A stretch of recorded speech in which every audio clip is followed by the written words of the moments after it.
Welcome again to the Melling Law YouTube channel, where we talk about different estate planning topics relevant to Utahns. Today we're going to talk a little bit about estate planning difficulty or complexity.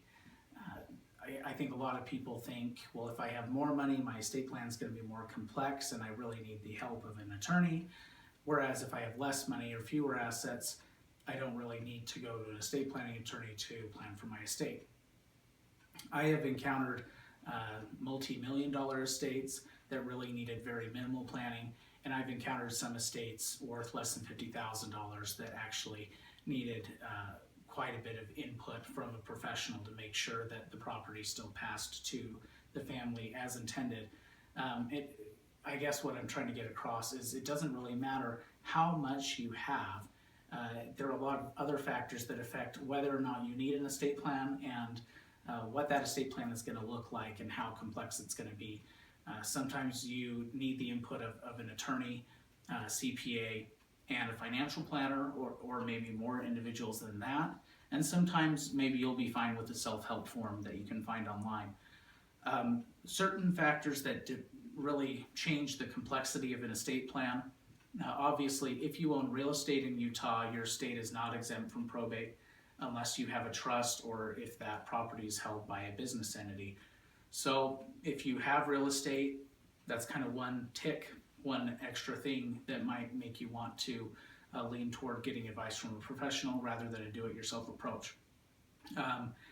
Amount of, as far as value of assets goes, that is a small factor as well, just because the more there is to fight over. So if there's any possibility of that at all, you will want to make sure you're planned for. But even more so, certain family situations lend themselves to a greater need for estate planning.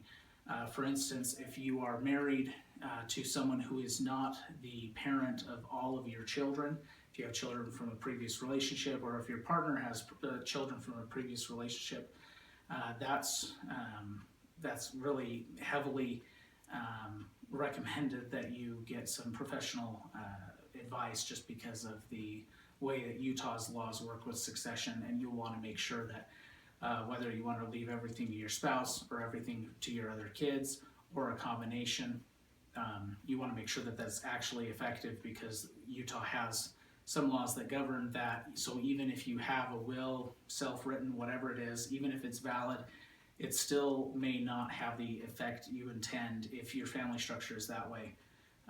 Other factors might include whether someone in your family, a beneficiary or yourself, is receiving disability benefits, the likelihood of your beneficiaries being gainfully employed, the likelihood of your beneficiaries fighting with each other or accusing each other of malfeasance.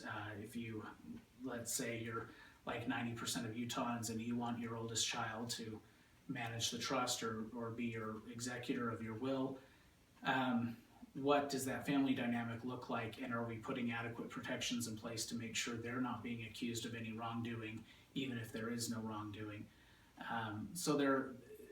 I guess what the most common factors that we're looking at as far as estate planning complexity and what you should look at as far as whether or not you need to contact a professional about your estate plan are, number one, whether or not you own real estate, and obviously other types of assets do complicate things. Number two, how much is there in the estate? Number three, what is your family structure like? The more complex your family structure, the more complex the estate plan. And then finally, what is the family dynamic like? Who is likely to fight with whom? And how can you mitigate the possibility of conflict? Thanks for watching this week. I hope we helped you understand that the necessity of talking to an estate planning professional depends on more than just the value of the estate. There are a lot of other factors involved. If you ever have questions for us, you can always reach us here at mellinglaw.com or at 435-572-0807.